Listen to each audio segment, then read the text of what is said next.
Can you do slow speed maneuvers on your Harley Davidson Breakout? The answer is yes. Watch this series and learn more.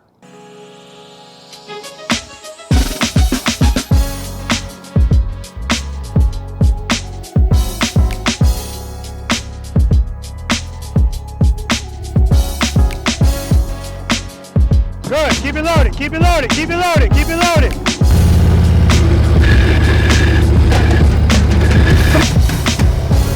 Very nice, I'm looking at the camera.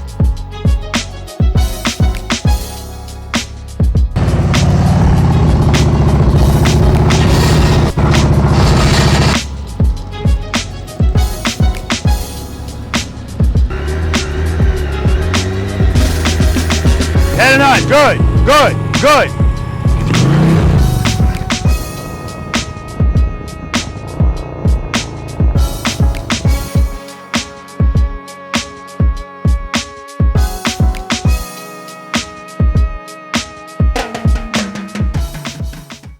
Preloaders, V.I.Preloaders, welcome back to the channel, guys. Always a pleasure to have you guys here with me. And you noticed by now, or at least you should. For those of you that are new to this channel, welcome to you as well. My name's Robert. I'm a retired NYPD Highway Patrol Motorcycle Lieutenant. And the name of this wonderful channel is Be the Boss of Your Motorcycle. This is my girl, Allure. Allure is my 2023 Harley Davidson Breakout. And Allure's got a pretty bad rap, or a reputation, I'll say. And this is why I have her surrounded with cones, because I've been hearing a lot of people say this motorcycle can't turn. You know, you can't do slow speed maneuvers on this motorcycle because of the big 240 tire in the rear and the rake of this motorcycle, which sticks out further than on a bagger type motorcycle like a Road King or Street Glide, Road Glide, or Limited. So while those things may be true, the tire is wider than those motorcycles and the rake has a higher degree of angle, it still doesn't mean that you can't do slow speed maneuvers on your motorcycle. So let's talk about this. So different motorcycles, for the most part, are gonna have different characteristics, and you're gonna ride those motorcycles based on the motorcycle's characteristics. So yes, I have a Street Glide, I have a Road King, and I have a Limited, and I had a Road Glide. All of those motorcycles pretty much ride the same. Pretty much, it's not even, they ride the same, right? Especially in slow speed maneuvers, they all ride the same. Of course, this motorcycle has different characteristics, so it's not gonna ride the same. So what differentiates this style of motorcycle from a bagger? Well, yes, the 240 tire on the back is wider. And we know, and if we don't know, you're gonna hear it today, a motorcycle is designed to be leaned. It's one of the three things that's gonna determine the radius of our turns on a motorcycle. Our speed, how much we turn our handlebars, and how much we lean the motorcycle. So that's why a tire on a motorcycle is curved, right? And a tire on a car is not, right? A car's not supposed to lean. If your car's leaning, something's wrong, all right? Okay, so with that being said, this tire is wide, yes, but it's still curved. So it's still designed to lean. But of course, because it's wider, it's gonna take more to lean it. I'll get into that in a second. Second, the rake. Now, if the rake sticks out further, it's gonna make turning the handlebars feel a little bit heavier, right? The further that goes out, the more it's gonna feel, because it's almost like you're not literally doing it, but it almost feels like you're picking up the handlebars, pulling them up and turning them, but you're not, all right? This rake is not excessively shooting out to the front of the motorcycle, but it is more than a conventional bagger. So that's another difference. And then lastly, the handlebars. The handlebars don't turn as far as the motorcycles I just mentioned.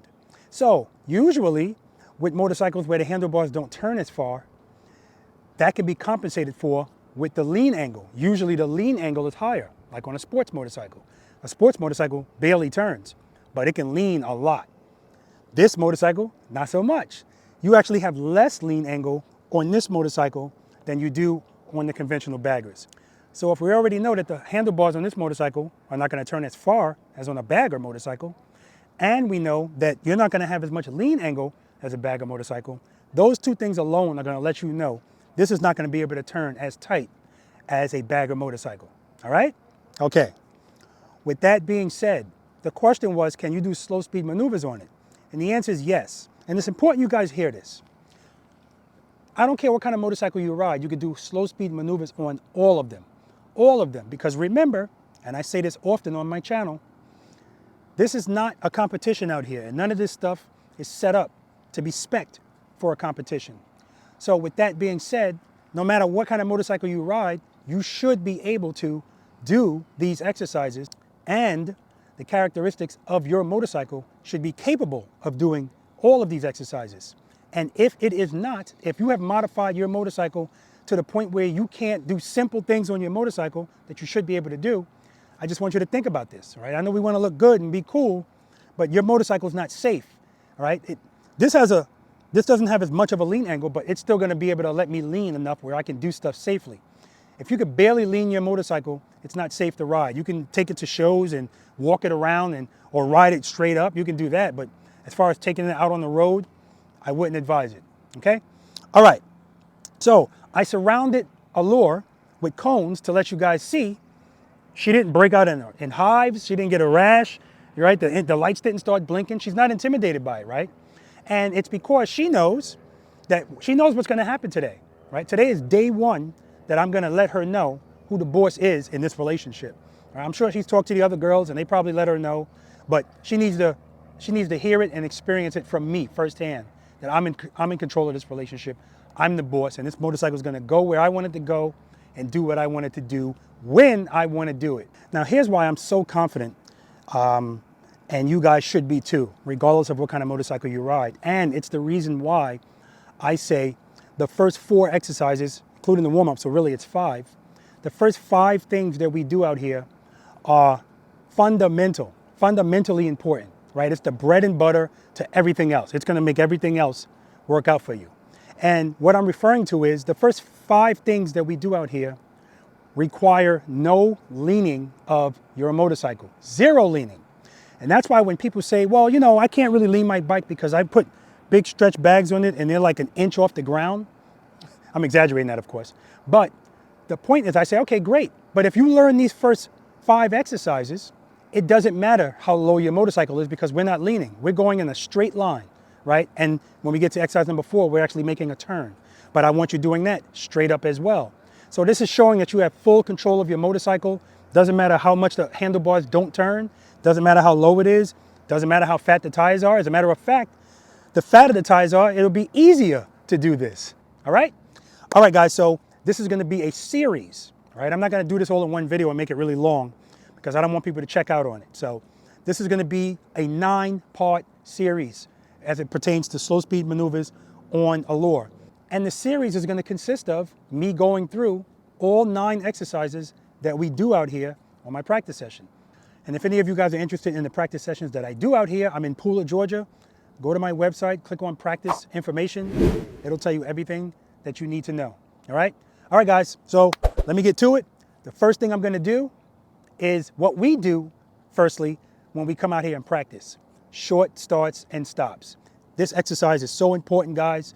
As far as I'm concerned, it is, because right out of the gate, it's introducing to you. I don't want you to let the motorcycle take over. I want you to be the boss.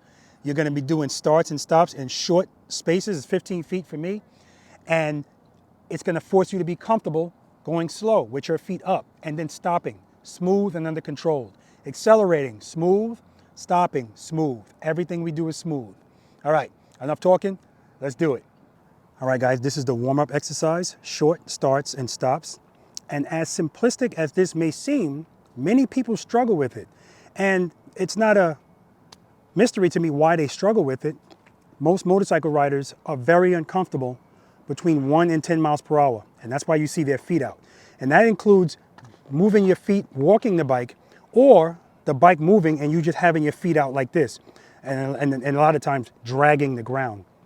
That's a sign that you're not comfortable and you're not really clear how to operate this machine at slow speeds. And when we don't know what we're doing and we feel, uh-oh, our instinct is to put our feet out.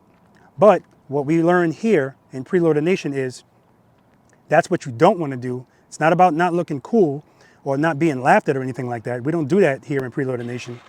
It's about being safe, and your feet are safe up on the pegs or the footboards, not on the ground dragging or anything like that, right? And that includes when you're falling. But anyway, so we're going to start with this, and this is simply I want you to start at this cone, front wheel at this cone, and bring it to the front wheel to the next cone. You're going to be taking off smoothly and stopping smoothly. That's the goal here. I don't want you to open the clutch quickly and let the motorcycle move fast. That's what people are inclined to do, because that's the other thing we do when we don't like the way going slow feels. Aside from putting our feet down, we'll introduce speed, because speed takes over and now you no longer have to be the boss. It's off of you now, because we all know at the right speed, 15 miles per hour or more, this motorcycle doesn't need you. You could jump off and it'll go by itself. But that's not what we're here for. We want to be the boss of our motorcycle, and it all starts here, just starting and stopping. Also, the beauty of this is you can practice this exercise every time you ride your motorcycle. Your goal should always be, I want to stop this motorcycle as smooth as possible, and I want to take off as smooth as possible.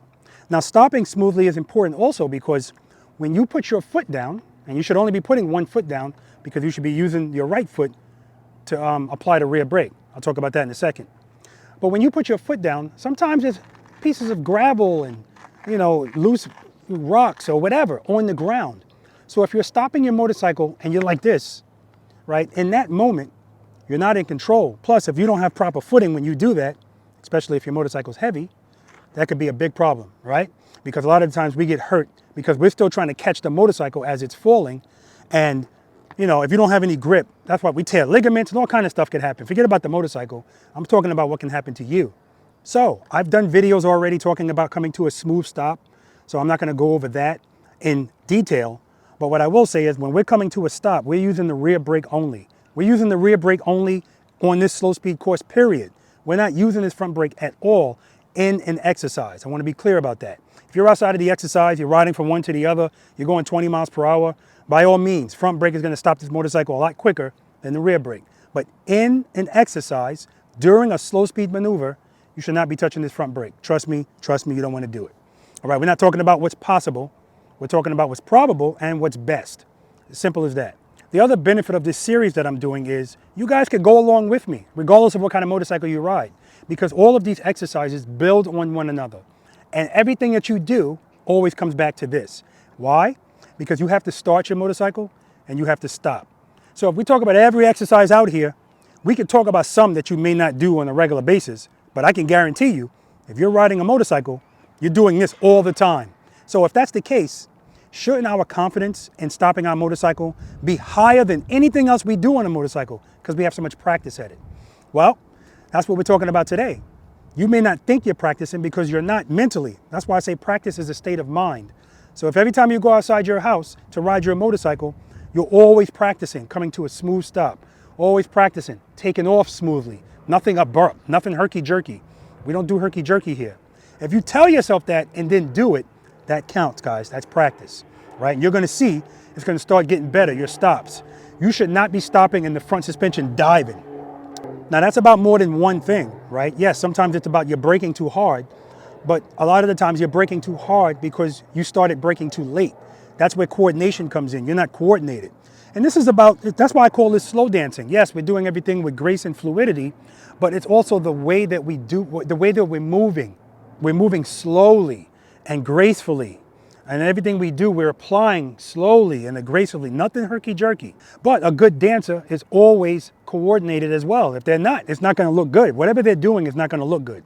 And that's you on your motorcycle. If you do something and it looks a little crazy, you're stopping with the handlebars turned, you're not coordinated. All right? Okay. Short starts and stops. Oh my God, she sounds so good. Tire performance, baby. Just the slip-ons. Woo! All right, back to business. We already know the first 5 steps. If you don't know, we're gonna make sure the motorcycle's in first gear. These are steps I always want you to do. Keep in mind, once you get these down, they're not steps anymore. You're just gonna do them. Step number 1, make sure it's in first gear.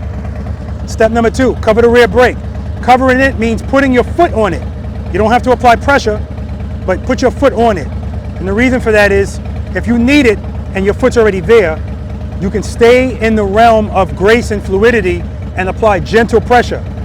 But if your foot's off of it and you, oh crap, you're gonna smash at it. I'm guaranteeing you, it's gonna happen. All right, so step number 2, cover the rear brake. Step number 3, we're gonna preload this throttle and we're gonna keep it loaded. Keep it loaded, all right? Step number 4, we're gonna slowly release the clutch into the friction zone. And then step number 5, as soon as the motorcycle starts to move, guys, get that foot up as soon as it starts to move. Head and eye, straight ahead. All right, head and eye, straight ahead. Preload, keep it loaded, slowly release the clutch. As soon as it starts to move, get the foot up. Rear brake, rear brake, rear brake, rear brake. Nice and easy. Preload, listen to your throttle.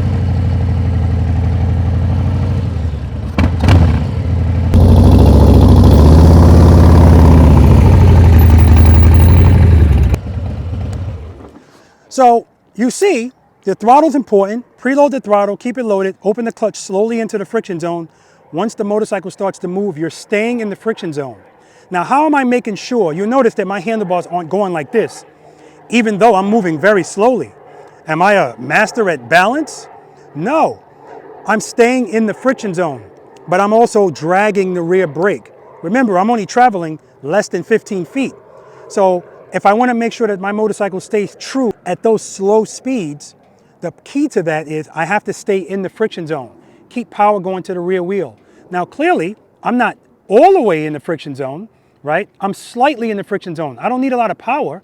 I just need enough to move this motorcycle forward, but it needs to be enough power where it can continue moving forward while I'm applying light pressure on the rear brake. So this is what I mean when I say you have to be coordinated. If you do too much of one thing, it's going to have a negative effect. Let's do it one more time.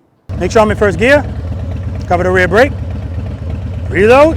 Keep it loaded. Don't need a lot. Slowly release the clutch as soon as it starts to move. Foot up. Boom. And I'm applying gradual pressure on the rear brake when I want to stop. I'm dragging it, right? And then when I want to stop, brake, brake, brake, brake, more, more, more. So it's going to stop when I want it to stop. I'm in control of that, so there's no reason why I should be passing the cone. That's my goal.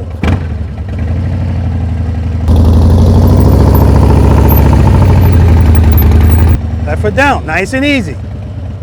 All right, guys? So clearly, a breakout can do short starts and stops, right? So rest assured, if you were worried that your motorcycle can't start and stop smoothly, of course it can. All right, guys? All right, listen, I hope this video helped you out, guys. Please like, comment, subscribe, and share these videos. And if you want to be notified whenever I'm coming out with a new video, hit that notification bell and switch it to all. And if I don't make any other videos, guys, you already know this is a series. So part 2 of this series, if you want to make sure you know when it comes out, hit that notification bell. And in that series, we're going to be covering stops and starts. We'll talk about that in that video.